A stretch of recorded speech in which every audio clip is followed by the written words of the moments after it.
So we're here with our Firefighter Support Podcast. We're with Sean Morris today, our number one vetted clinician. Just kidding, I don't know if we can say that, but Let's say that. I like that. Yeah. But we just wanted to talk a little bit today about the process of why it's important to tune up our brains as much as we tune up the other physical parts of our body as far as fitness and other things. I think in the fire service especially, there's a big emphasis on fitness, and because it's directly related to the job. How long you can run, how much you can lift is directly going to be related to the impact you have on a scene. But maybe, Sean, especially with your background in the fire service as well, maybe just kind of give us a little bit of why your brain is also just as, if not even more important than the physical side of keeping that tuned up and very operable. Yeah, sure. I don't know if one's more important than the other. I guess I would just say it all works together. There was a time back a number of years ago that we paid attention. If you talked about health and fitness, that seemed to pertain to your physical health. And if you were fit, that seemed to pertain to that you were physically fit. Now we realize it's all connected. If you're doing well physically, you're also doing well mentally, emotionally, and vice versa. And that really, as we're striving for maybe this idea of wellness, it includes both. And from a firefighter perspective, it takes both. Certainly it does take being able to have the strength and the energy and that sort of stuff that may pertain to your physical health, but it also takes the ability to be resilient, the ability to be able to think and handle stress and react appropriately under pressure and all those different things that But it all works together. And if we're struggling in one area, it's going to have an impact. If we're struggling mentally, we're not going to be able to be as responsive physically and be able to be as strong, be as as fit, so to speak. Mental and physical, it works together, and it's all what we're striving for as far as that state of well-being. Yeah. I think that's interesting because I think a lot of the times we feel like I'm just going to overcome, like I work out to clear my mental health. And while it's related that way too, but I'm just going to compensate. I'm going to be extra strong because I don't want to deal with my mental stuff, but I'll go tackle the gym an extra 2 or 3 times a week. But if I understood from what you're saying, if you're not mentally there, you're not going to be able to get the most out of your muscles or your cardio either. Is that accurate? Yeah, exactly. I also forgot to introduce, we got Eric Shields from the Peer team here today as well. Thanks for having me. But Eric, maybe you can give us a little bit straight from the firefighter perspective on what's maybe keeping guys from tuning up their brain as much as tuning up their physical fitness. So I think it's easy you can look at yourself in the mirror, you can see differences, get motivated that way. Mentally, it's hard to see those changes, and you can't see or look up on the internet, how do I work this muscle of the brain? How do I repair these neurons? Or how do I get over this trauma? And what exercises can I do? I don't think it's that simple. And so people don't really know how to go about it without the help from a therapist. I think we're self-reliant, and to step down and say, hey, I need somebody's help is sometimes difficult. I think it's interesting you asked me to come today, because this 4 off, dude, I was having a rough time, man. I like to exercise to work out those demons, but took my pre-workout, went down to my little workout room, and I laid on the floor and I didn't do crap. Like mentally, I wasn't there. I wasn't healthy, and so, yeah, I think it's good to be here today and talk about it. Yeah, my wife came down.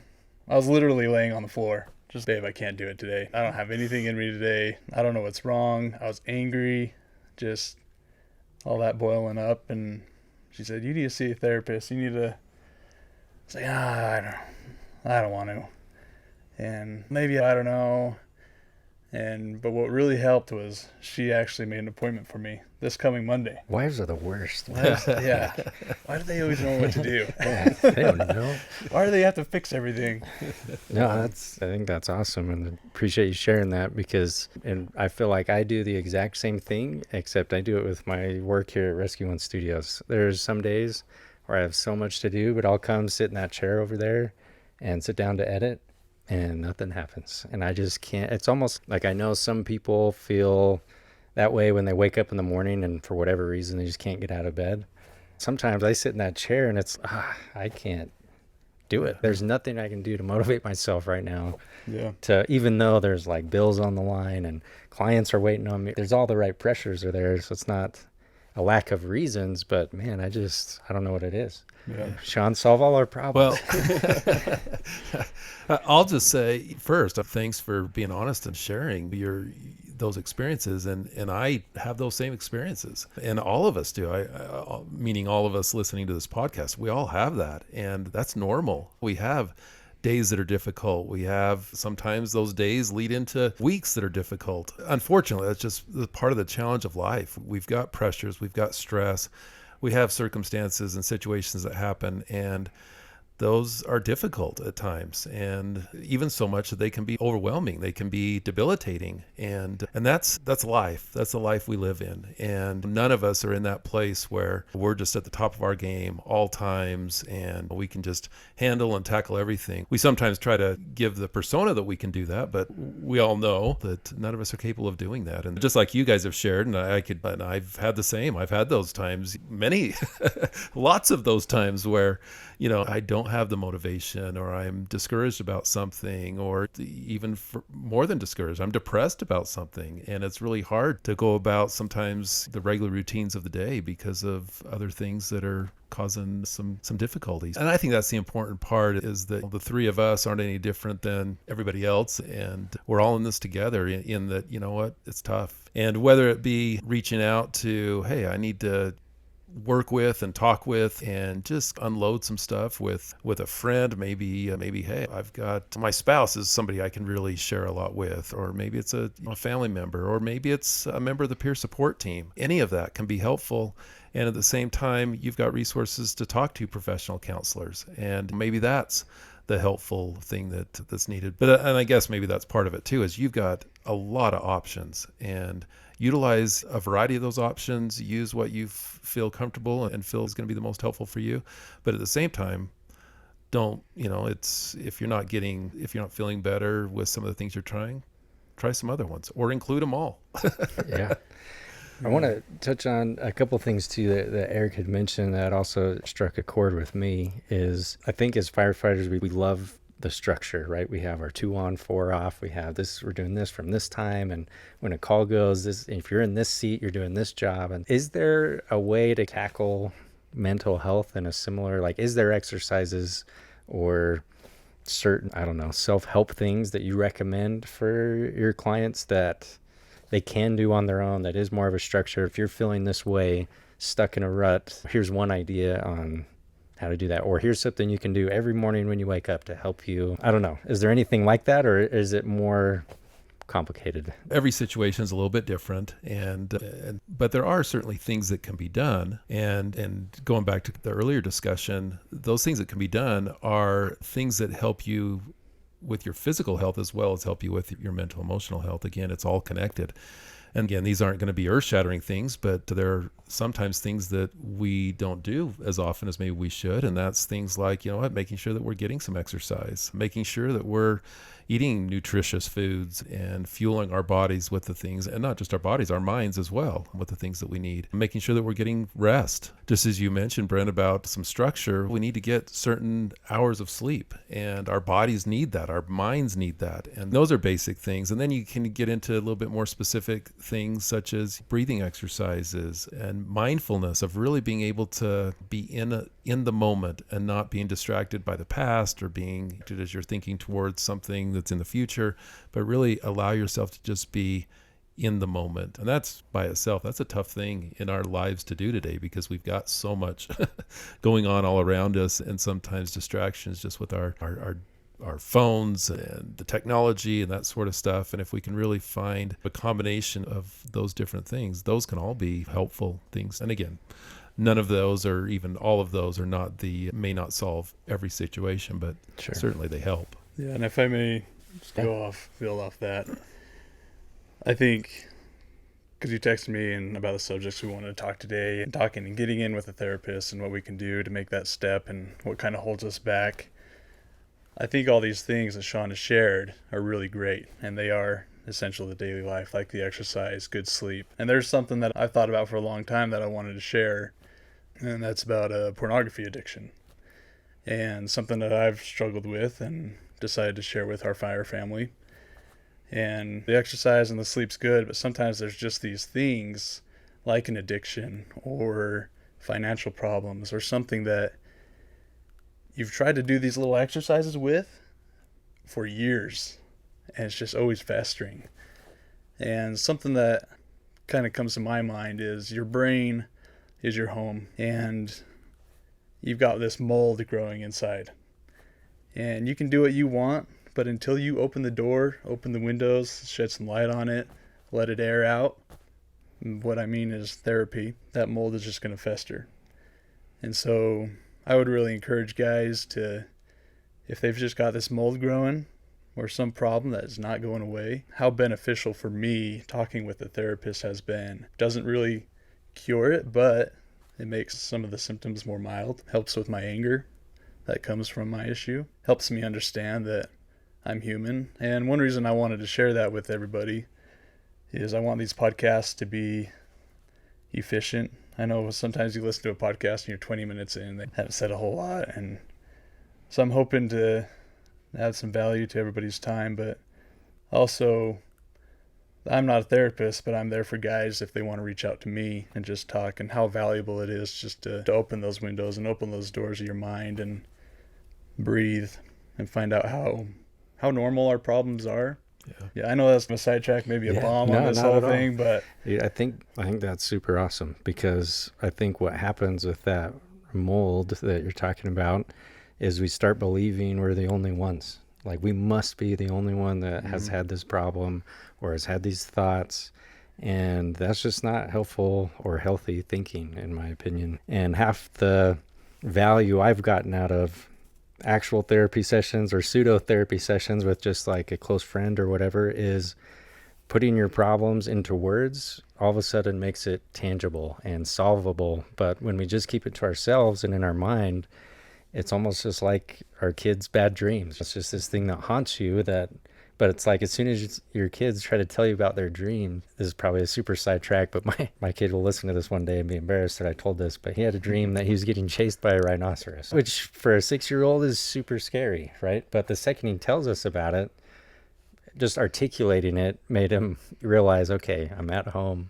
There's no rhinoceroses. They're fine. But if he never would have come in to share that with us, or that he woke up scared, he stays in his room, and for all he knows, there's a rhinoceros in his closet ready to jump out at any second. And so I think, not that firefighters are childish, but I think we probably do the same things with our own problems. Keeping it to ourselves, it grows and festers and gets exaggerated and becomes this insurmountable thing that we just keep tucking away. And in the words of our favorite comedian, Bill Burr, who in my life is going to pay for this later, right? Because I'm bottling all this stuff up. But I don't know, and maybe you can speak to that for a minute, Sean, just the value of having a good listener, somebody that's totally objective and not attached to the situation at all, doesn't know you, doesn't know your family, doesn't know your crew, but just somebody that you can go pretty much say anything you want to and has zero attachment to you other than that session. Sometimes there's value in just that fresh perspective and that kind of opinion, I guess. Yeah, for sure. Well, first, let me just say how awesome that is that Eric just shared what he did. And as we've discussed, we're all dealing with stuff. And like we said earlier, we can see how we might be, at least from a parent's, doing physically. Unfortunately, we can't always see how somebody's doing mentally or emotionally. Although I think all of us know that, maybe we don't act the same, maybe we don't communicate the same when we're struggling. So there's certainly some signs when we're not doing well mentally either, but at the same time, it's something that we can hide a little bit differently than sometimes how we might be doing physically. But to be able to share, that has such a healing power in just being able to talk about how you're doing really and be honest with yourself. So just hats off to you, Eric, for sharing that. And I'm sure that helps a lot of individuals listening to this who are dealing with either the same type of challenge or other things that they are concerned about and not really sure it would be something they would want to talk with others about. But again, as you said, we're all normal and we're human, and we got all this stuff going on. And then the other aspect I'll just mention on briefly is that, even though I said, hey, there's a lot of things that we can do in a preventative way, there are times where we're dealing with stuff, and Eric certainly mentioned something, that some of those preventative things, it's past that now. I need something a little bit deeper. I need something a little more specific to the challenge I'm experiencing, and take advantage of that. And that, I think, leads right into your question, Brent, on that sometimes I don't want to necessarily talk to somebody I know or a family member, a religious leader on this particular issue. I don't feel comfortable doing that.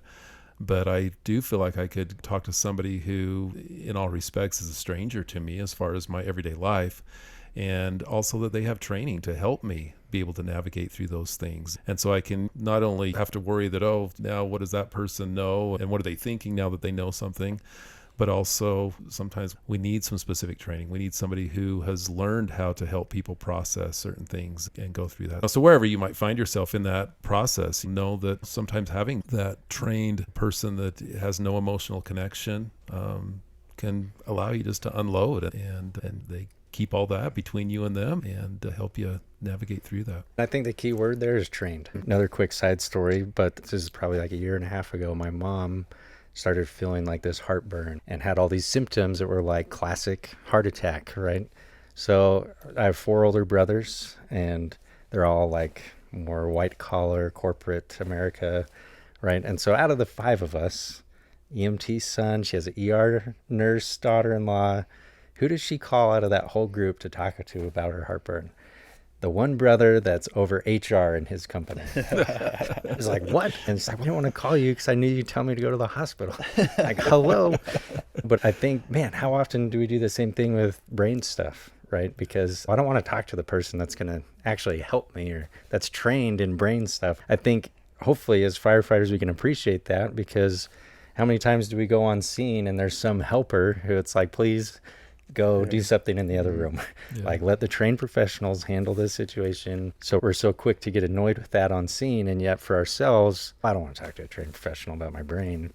Yeah. So I think if we can be humble enough to recognize that there's somebody that probably knows more about brains than we do, then that may be a good first step to seeing somebody. I wanted to circle back to one other thing with Eric's experience with his wife. And again, with your background in marriage and family counseling as well, Sean, because I think not everybody has a wife that maybe is as brave as Eric's. I know my wife wouldn't do that out of fear of how I would react if she did this. And even though it's all out of love, like, I think I would react fairly poorly. They don't react great.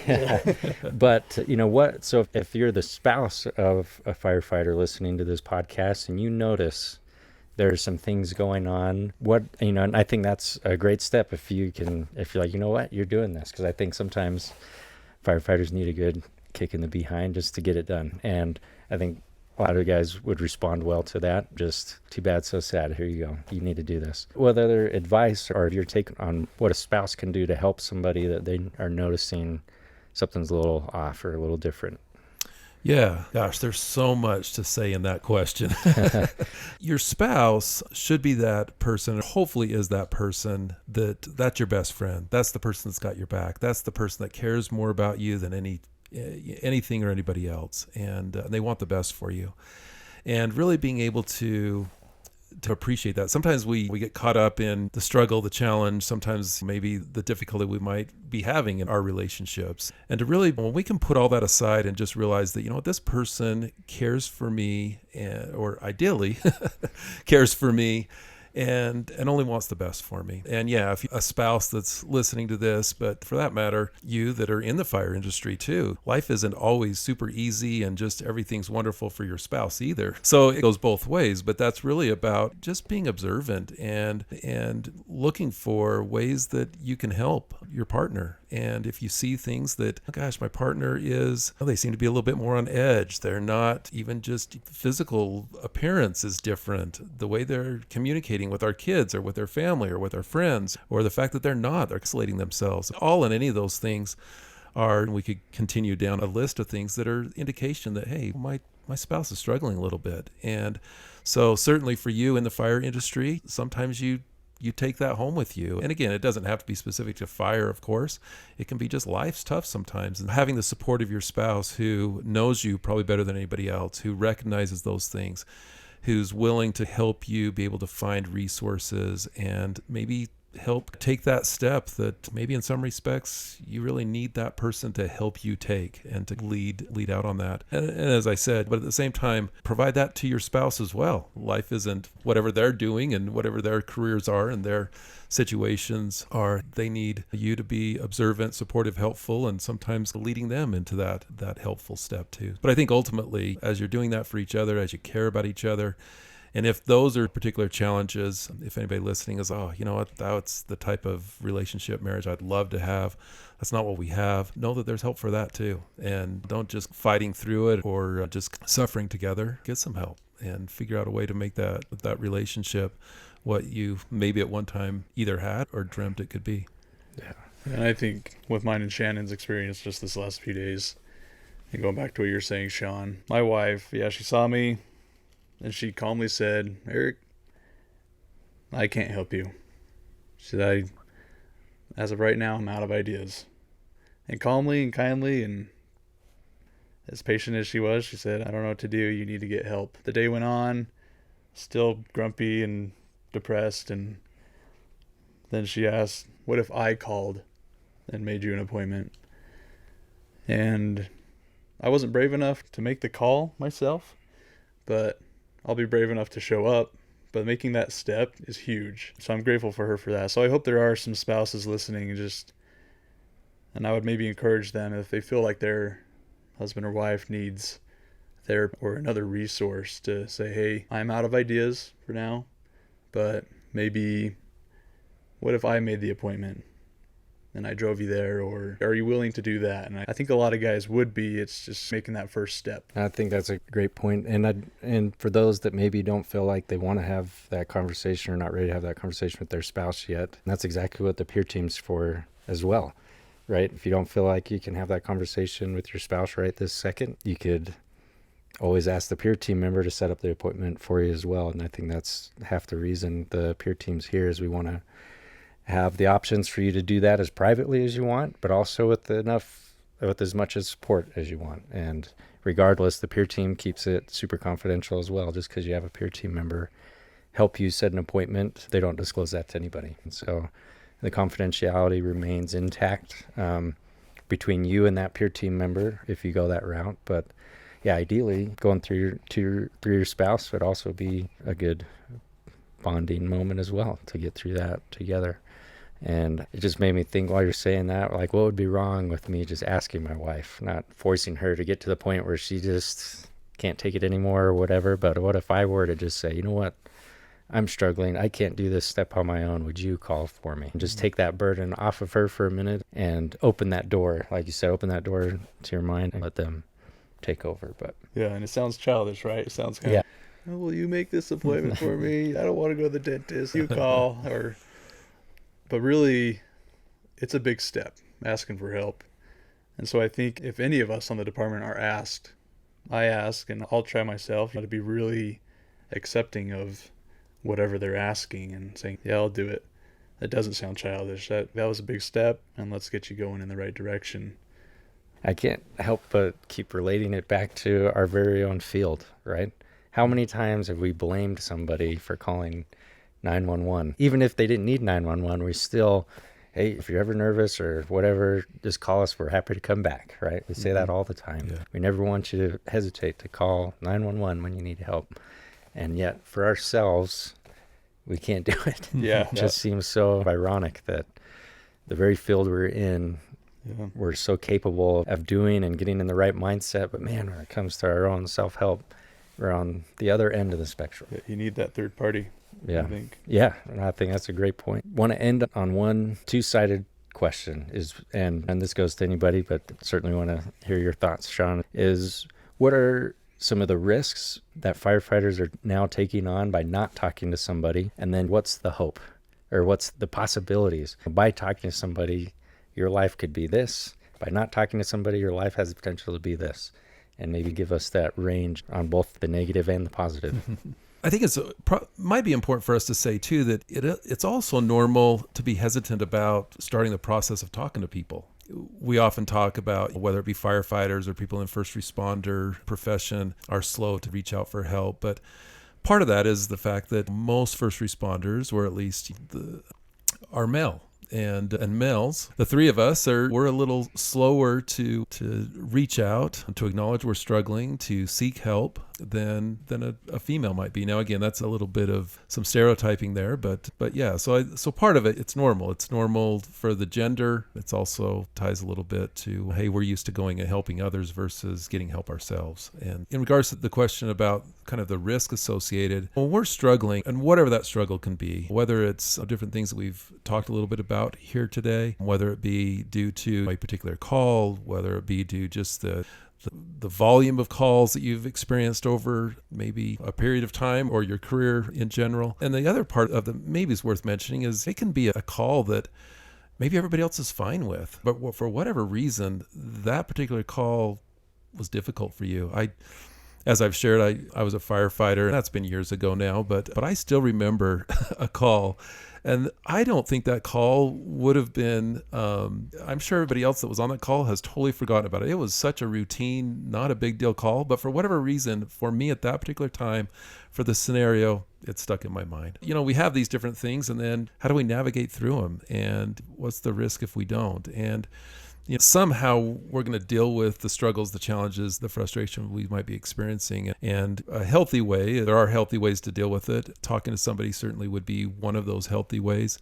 If we don't do that, we can start to find ourselves looking for alternative ways to deal with it. And that might be using alcohol and maybe start drinking to deal with the situation. And maybe we just become more agitated and angry, and that we take that out on people. And unfortunately, often when we do that, we take it out on the people we care the most about or who we feel the safest around. Maybe we're the most pleasant, helpful, kind person when we're around the guys and gals we work with, but we go home and we're horrible to the people that we trust, the people that we care most about. So, and obviously that can be a risk to our relationships. Certainly our diet, we can also find that, hey, I just eating, and that kind of soothes the frustration and the anger that I feel. And these are some of the things that we see in the first responders. Those risks are substance use, overeating, relationship problems and struggles, to mental health crisis stuff, to where we're dealing with some areas of anxiety, depression, PTSD, and it really becomes very challenging, debilitating in various aspects of our life. And we're trying to find ways to cope with the struggle we're having. And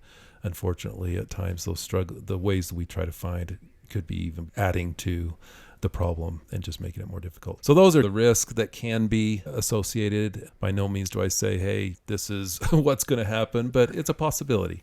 And yet on the other aspect that you asked, Brent, is talking with people, dealing with it, processing things, getting help, getting stuff out into the open, looking at different ways to deal with things on a more probably healthy way to navigate through stuff. That could be much better. I think it's true for everybody, and everybody's situation a little different, but everything's extremely solvable in my mind. That no matter what you think you're going through, no matter how bad the mold is, right, there is a way to overcome that.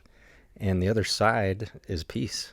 And I can't think of a better word to describe what guys that are suffering want. They're not necessarily looking for this extreme joy and happiness and bouncing off the walls, but man, just to be at peace and to be able to rest is a big deal. Yeah. And man, you can get it. Like, it's there. It's not out of reach, not something that has to be removed from your lifestyle because of this job or because of the way you've chosen to deal with it up to this point. But by just starting that snowball, I think of talking to somebody, that step to peace and rest is one step closer and not that far off. As far as ways it may seem, I guarantee it's closer than what you think. I think we're all pretty harsh on ourselves. You're judging yourself, and you think, oh, I'm worse than so-and-so, and we're so similar. Like, everybody's got issues. There's not a single person that doesn't have some kind of drinking or addiction or whatever it may be, anger. Except for Luke Brandon. Man, that guy. Just kidding. Everybody likes. Yeah. And I just want to reiterate my invitation. First off, go see a therapist if you've got some kind of addiction or something going on. But there's guys out there that are struggling with the same thing. I'm one of them. So I invite anybody to text me or call me and just have a friend in this similar issues if you want. So just want to throw that out there. If you feel like it's something that you don't want in your life. Some people don't see it as a problem, but if you do and it's something festering, then let's chat. I think that's, as you just said, hey, feel free to reach out, text me, call me, because sometimes even making that appointment or going to see the therapist, there can be some steps that you do before that to where you get a little bit more comfortable to doing the step of actually setting that appointment. But so yeah, reach out to your peer support team. You can certainly reach out to me. You have access to my number there on the website, and I'm more than happy to take a phone call that maybe you're comfortable doing that. Not yet comfortable to set an appointment, so to speak, but you're comfortable to make a phone call and just say, hey, I've got a question about whatever it is, and what would you suggest? Whether that be a phone call, whether that be a text, just know that you've got a lot of resources available to you to start a process. And what you ultimately decide to do, of course, is going to be up to you, but there's resources to utilize to figure out what might be the best, most helpful step to take.